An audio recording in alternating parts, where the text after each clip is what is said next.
Hey there, friends, family, fellow rock climbers, and people who are just interested in learning cool things.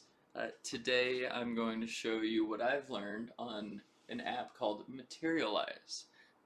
For those of you who don't know what that is, it allows you to make textures from photos, which I find really interesting because I'm trying to apply these textures to uh, rock walls or holds that I'm designing in Blender. So it's helpful because it translates really well from Materialize to Blender.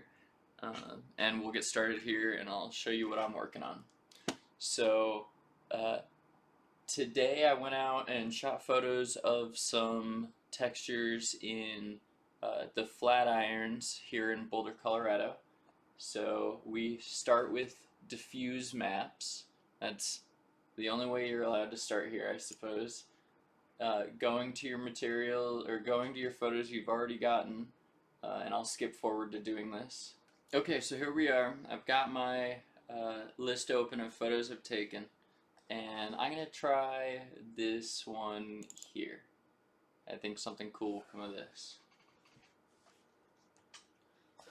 So my computer's just running a bit slow here, but there it is. You can see photos up. It's flat as of right now, but we're going to change that by adding these maps.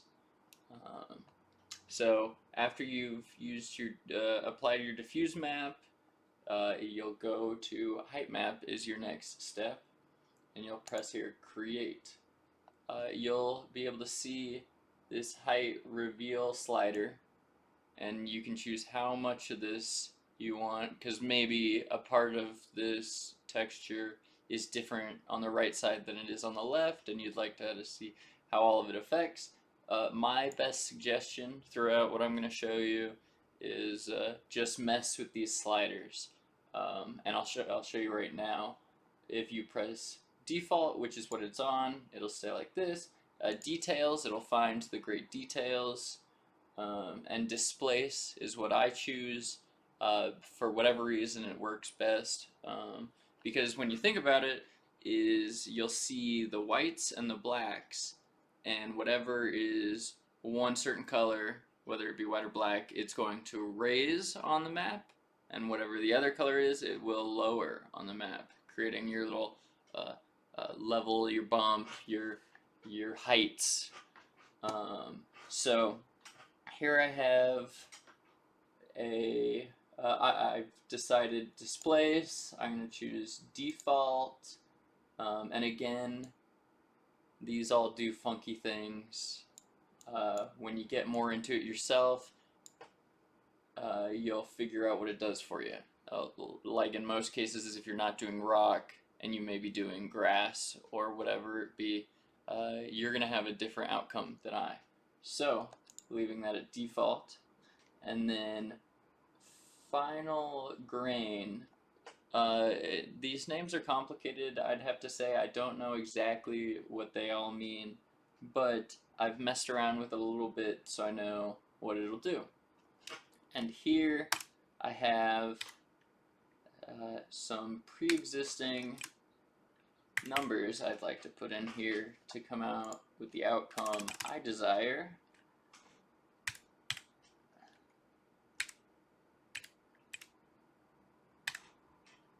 And last but not least,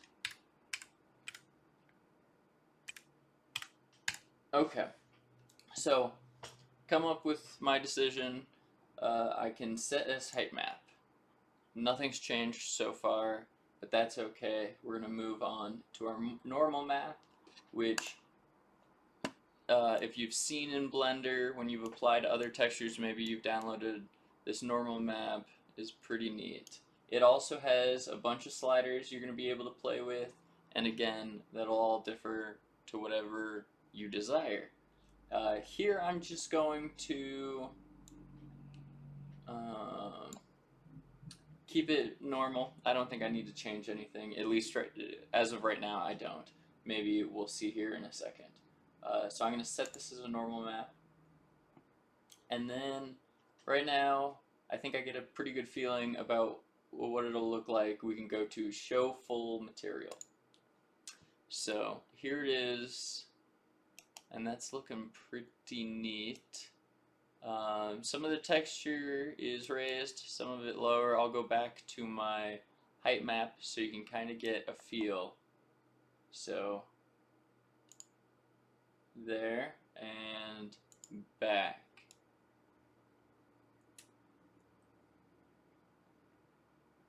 It's not exactly what the photo portrays or what real life portrays, but I enjoy the feel of it, and who's to be the wiser? Who knows better than I?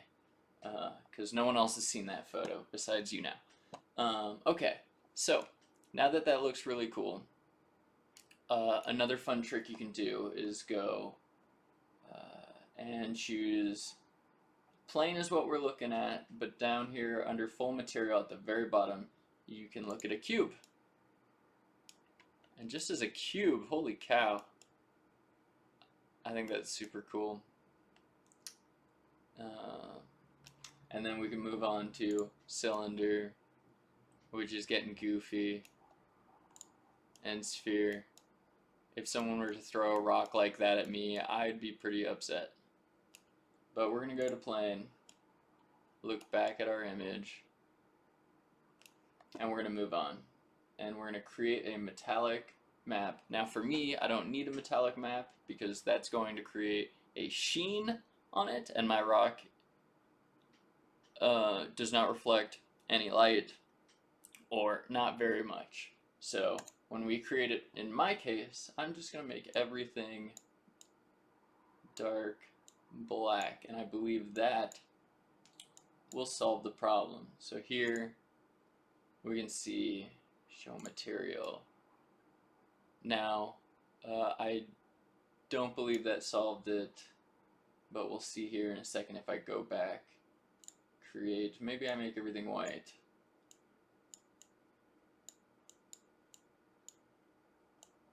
In color theory, I learned that black is the absent of all color and light, but maybe here I'm learning something different.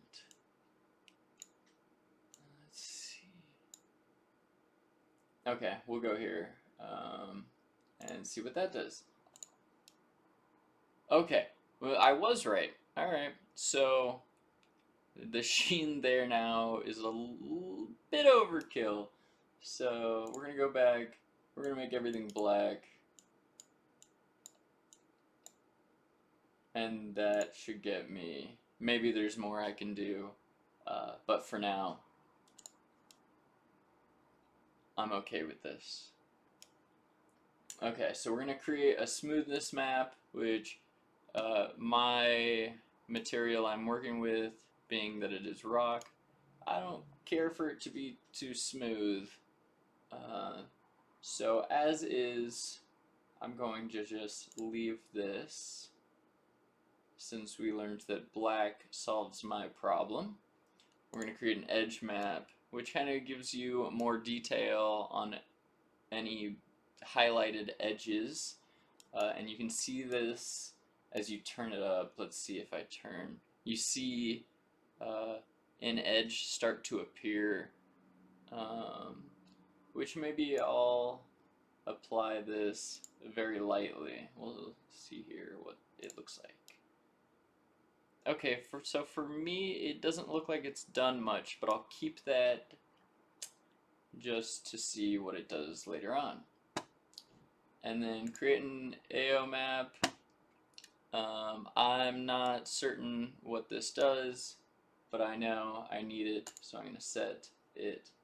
And there we go. I have 1, 2, 3, 4, 5, 6, 7 existing maps, and they're all going to be saved as BMP, which will work with Blender. And we will save this by pressing the S underneath the image of the map, and we'll save it into the folder that we have our original photo at. Okay, so one thing that I forgot to mention was the best practice for you is to name your maps as they are named in the program. That way Blender reads it the best and can apply it without you having to go in and say that this map belongs to this or that. It just knows AO map is for AO map, defuse map belongs to defuse map, so on and so forth. So just like here on the screen, my uh, maps are named after what they belong to. That's what yours should look like as well to make life easy.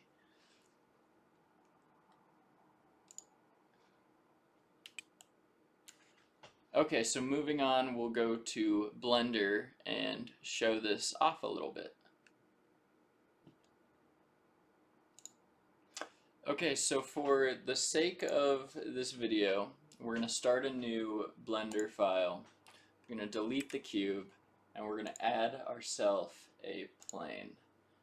It doesn't matter what size the plane is, I'm going to leave it as is, and we're going to go in and find the shading. Okay, once you go into there, you can come down to materials and create new, because you're creating a new material for this plane. If you've downloaded the add-on Node Wrangler, that will help you create this material a ton easier. It'll do all the work for you. So what you're going to do once you've downloaded that is Control-Shift-T your principal BSDF, and you're going to go find your material. Once you found all your maps, you're going to select them and then press Principal Texture Select. And there you go. So now, because of the Node Wrangler, you have all of your materials placed with a map and a normal map. And it's done all the work to place all this here for you. So once you are done with that, going out of shading, go back to layout and go to your viewport shading. Let's make it cycles GPU. Okay, it's pretty boring right now. We're gonna go over here to cycles, maybe not for the sake of rendering. Okay, so we have that. Now we've decided it's still flat. How do we solve that? Well, we're going to subdivide by going into materials, add modifier, or modifiers, add modifier, and we'll go to multi-resolution. Multi-resolution, you'll go to linear, 1, 2, 3, 4, 5, 6, 7. That should be enough. We're going to apply it now, and that is what you've done. You've added a bunch of subdivisions. Still flat, we can solve that problem. Now you'll be going down. Oh, let's go here first. Now you'll go and add a displace modifier. Once you've added that, you go down to your texture, new. You're going to go to image or movie, and then open. Once you've pressed open, you find your file.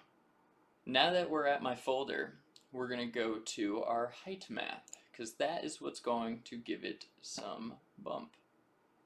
Open image and leave edit mode. Oh, it's wild. Look at that. So now that you've got your height map in there, you have control. If you go back to your modifiers, that displace modifier allows you to go to strength and bring it down quite a bit. Here it is at 0. It's flat again. We're going to go up to, oh, that's looking better. Looking so much better, but we can continue it. And that's getting wild. So we're happy in the range of 0.100. Maybe it could be lower, it could be a bit higher, it wouldn't upset me. but now you've got your height map in your texture. And we'll go and smooth that so it looks a lot better. Voila, now you look like you're a drone flying through some mountains, whatever be the case. But there it is. There is your finished texture. If you want to paint that on and add your height map to your object, we can get into that on a later video, but today we'll stop here as you've made your texture. Congratulations.